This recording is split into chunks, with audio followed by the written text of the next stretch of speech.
Hello everyone, this is Sugandha and you're watching ready to get update. और आज मैं लेकर आई हूँ सब कुछ बिल्कुल अलग हटकर, बिकॉज ना आज ये किसी सीरीज़ का पार्ट है और ना ही कोई बोरिंग से डूज एंड डोंट्स हैं।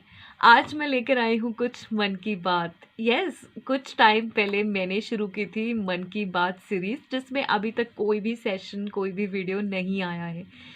सो आज कैजुअली मेरा कोई स्क्रिप्टेड नहीं है, डूज एंड डोंट्स कोई नहीं है, और मैं आज लेकर आई हूँ एक बहुत ही अलग टॉपिक जो कि हम सबसे जुड़ा हुआ है, चाहे हम किसी एज गैप में हैं, चाहे हम स्टूडेंट्स हैं, चाहे हम कॉलेज गोइंग हैं या एम्प्लॉयज़ हैं, पेरेंट्स हैं या फिर ग्रैंड पेरेंट्स हैं। कोई भी है हमारे इस मोमेंट पे, हम जिस भी मोमेंट पर हैं उस मोमेंट पर कुछ ऐसी चीज़ें हैं जो हमारे साथ अटैच्ड है और हम बहुत समय से उसे लेकर साथ चल रहे हैं और हम उससे कभी पीछा नहीं छुड़ा पाते। और वो क्या हैं? वो हैं हमारी वीकनेसेस। यस, बहुत सारी ऐसी वीकनेसेस हैं हमारी जो कि हम बहुत समय से अपने साथ लेके प्यार से चल रहे हैं। कई बार हम उन्हें जानते हैं और कई बार हम उन्हें नहीं जानते हैं। ये ज़रूर है कि हाँ, जैसे जैसे एज राइज़ होती रहती है हम अपनी कमज़ोरियों को बहुत अच्छे से समझ लेते हैं, समझ जाते हैं, लेकिन उनसे कभी भी आगे नहीं बढ़ पाते। यस, क्योंकि वो एक स्टेज आती है जब हमें आदत हो जाती है कि हम उनके साथ ही चलते रहें। क्यों आदत हो जाती है उनके साथ चलने की? बिकॉज़ कुछ टाइम हमारे सामने ऐसे आए जब हमने उन्हें पहचाना और हम उनसे बहुत आसानी से दूर जा सकते थे, लेकिन हम नहीं गए। क्यों? क्योंकि हम उन्हें हमेशा से छुपाते चले आ रहे हैं और बहुत ही एक बड़ा-सा शेल अब उसके आगे रखा हुआ है। हम उसे देखना भी नहीं चाहते हैं और बस हम ऐसे ही चले जा रहे हैं। सो आज मैं बात करना चाहूँगी उसी पे ही कि हाँ, अपनी वीकनेसेस को कैसे पहचानें और उनसे दूर जाने की कैसे कोशिश करें। दूर जाने का मतलब ये है कि हाँ, उनसे ऊपर उठने की हम कैसे कोशिश करें और उन्हें स्ट्रेंथ्स बनाने की कैसे कोशिश करें। सो ये एक सेशन बहुत छोटा-सा है, इसमें जैसे मैंने कहा कुछ स्क्रिप्टेड नहीं है, बस दिल की बात है, मन की बात है कि कैसे मैं सोचती हूँ कि वीकनेसेस को से हम ऊपर आ सकते हैं अपनी और हम उन्हें पहचान सकते हैं। देखिए, सबसे पहले तो हमें पता होता है, बहुत सारे लोगों को 90-80% लोगों को पता होता है कि हमारी वीकनेसेस क्या हैं। एक सर्टेन एज लिमिट के बाद, एक सर्टेन एज क्रॉस करने के बाद हमें बहुत सारी बातें पता लग जाती हैं कि हमारे अंदर क्या कमज़ोरियाँ हैं। इनफैक्ट उस एज से पहले भी जब स्टूडेंट भी हैं तो हम जानते हैं, जैसे कि मैं बात करूँ अगर नॉर्मल स्टडीज़ की, तो हम जानते हैं हमारा थ्योरेटिकल पार्ट अच्छा है या प्रैक्टिकल पार्ट अच्छा है या कौन सा पार्ट अच्छा है। साइंटिफिकली प्रूवन है कि सारी चीज़ें हमारे में अच्छी नहीं हो सकती, किसी में भी नहीं हो सकती, हर कोई परफेक्ट नहीं हो सकता। लेकिन बिकॉज़ हमें एग्जामिनेशंस पास करने होते हैं तो हमें कहीं ना कहीं से टिप्स एंड ट्रिक्स तो बताई ही जाती हैं कि कौन से सब्जेक्ट को कैसे क्लियर करना है और कैसे पढ़ाई करनी है, राइट? सो हमें उसको लेकर आगे तो बढ़ना ही होता है, चाहे वो हमारी कमज़ोरी है, चाहे वो हमारी स्ट्रेंथ है। ओके, सो हमें वहीं अपने आप को रेक्टिफाई करके चलना चाहिए जहाँ से हमें पता चल जाए कि हमारे अंदर क्या कमज़ोरी है और क्या ज़रूरी है उन कमज़ोरियों को दूर करने के लिए जो चीज़ें करनी हैं, राइट? उसके बाद भी जब हम स्टूडेंट लाइफ से आगे कॉलेज लाइफ में जाते हैं एंड देन जॉब्स में जाते हैं, उसके बाद भी हमें बहुत सारी अपनी कमज़ोरियाँ पता होती हैं और हम क्या करते हैं, हम हर किसी से उसे हाइड करते चलते हैं। मेरा बस एक ही सजेशन है इसमें और वो ये है कि जब आपको रियलाइज़ हो जाए कि भाई ये मेरी कमज़ोरी है, जैसे कि बहुत सारे लोगों की कमज़ोरी होती है कम्युनिकेशन स्किल्स। नाउ यहाँ मैं कम्युनिकेशन स्किल्स में ये नहीं कह रही हूँ कि हिंदी, इंग्लिश या कोई एक आध लैंग्वेज, मैं बात कर रही हूँ कम्युनिकेट करने की पावर, मतलब हम अपनी बात दूसरे तक पहुंचा सकें और दूसरे की बात प्रॉपर्ली समझ सकें, राइट?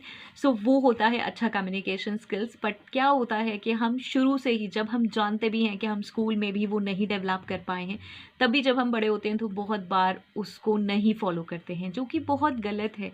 हमें वही ध्यान रख लेना चाहिए कि हमें इसे कैसे इम्प्रूव कर, हमारा ईच एंड एवरी स्टेप, एक एक स्टेप, एक एक मिनट काउंट होता है जब भी हम अपने अंदर कोई भी इम्प्रूवमेंट लाना चाहते हैं। सो जब भी हमें ये रियलाइज़ हुआ है कि ये वीकनेस मेरे अंदर है, तो एक एक चीज़ मेरी तरफ से ज़रूर करें। एक अपना सीक्रेट नोट पैड बना कर रखें, एक सीक्रेट डायरी, कुछ भी, एक पर्सनल डायरी जिसमें अपनी जो भी वीकनेस आपको फील होती है उसको नोट डाउन करें। ज़रूर नोट डाउन करें। जब तक आप उसे नोट डाउन नहीं करेंगे आपको रियलाइज़ नहीं होगा कि वो आपकी वीकनेस है, बहुत दिल से। क्योंकि अगर आप उसमें नोट डाउन करेंगे तो आप उसे करेक्ट करने की कोशिश ज़रूर करेंगे, अदरवाइज़ आप हमेशा उसे अपने साथ लेके ऐसे ही चलते रहेंगे और लोगों से हेजिटेट होते रहेंगे और कवर अप करते रहेंगे जब भी किसी के सामने आएंगे। सो वो कवर अप ना करना पड़े और हेजिटेंट ना फील करना पड़े, उस चीज़ को वहीं ख़त्म करिए, उसको नोट पैड में नोट करिए एंड देन एक हैबिट ज़रूर डालिए उसे रिव्यू करने की। यस, बहुत ज़रूरी है उसे रिव्यू करना और उसके ऊपर काम करना। आप यकीन मानिएगा, ये आप टिप जो मैंने दी है ये बहुत आपको वर्कआउट करेगी, बहुत हेल्प करेगी। मैं यहाँ पे किसी भी परफेक्शन की बात नहीं कर रही हूँ, नोबडी इज़ परफेक्ट। लेकिन अगर आपको ऐसा लगता है कि कोई वीकनेस ऐसी है जिसके वजह से आप दूसरों के सामने हेजिटेंट हैं या किसी वजह से पीछे रहते हैं या आप कहीं और होते लाइफ में, तो उसको ज़रूर नोट डाउन करें और उस पर ज़रूर काम करें। ये टिप एक ऐसी है क्योंकि जब आप अपनी पर्सनल डायरी में उसको लिखेंगे आप अपने आप से कमिटमेंट कर रहे हैं कि ये मेरी प्रॉब्लम है और ये मुझे रिजॉल्व करनी है। नहीं तो हमेशा आप उसे लेके चलते रहेंगे और हमेशा ऐसे ही रहेंगे।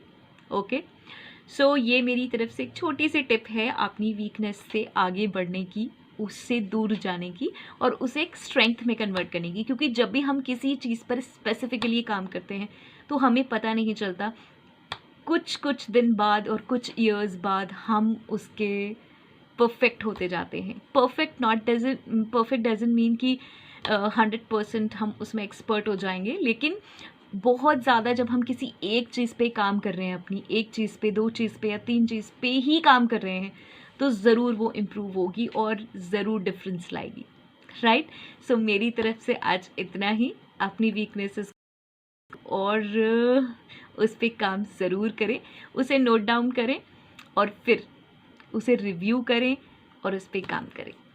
तो ये तो हो गई मन की बात। नाउ अब आता है vocabulary word and 75th vocabulary word है आज। और मुझे बहुत खुशी है ये बताते हुए कि आप पीछे मेरे 74 वीडियोस में चेक कर सकते हैं पर वीडियो पर वर्ड, जो कि बहुत इजी है लर्न करना, रिवाइज करना, जिसमें मीनिंग है, सिनोनिम है और आप क्या सेंटेंस यूज़ कर सकते हैं उस वर्ड से, उस वर्ड को सेंटेंस में कैसे डाल सकते हैं, कैसे यूज़ कर सकते हैं, वो भी है। तो अगर आप मेरे वीडियोस नहीं देखना चाहते हैं, उतने इंटरेस्टिंग नहीं हैं या आपके मतलब के नहीं हैं, तो आप वोकैबलरी वर्ड ज़रूर चेक कर सकते हैं। लास्ट के जो 1 मिनट है उसी में सारे वोकैबलरी वर्ड हैं, तो go and check them, learn them, revise them and use them. So now today's word is merely. Merely means only, just means केवल या मात्र. Its synonyms could be slightly, hardly, solely. It can be better used in sentence as I am merely doing an inquiry. So, happy watching. Thanks for visiting my channel. Stay happy, stay safe and remain active on my channel. Bye bye.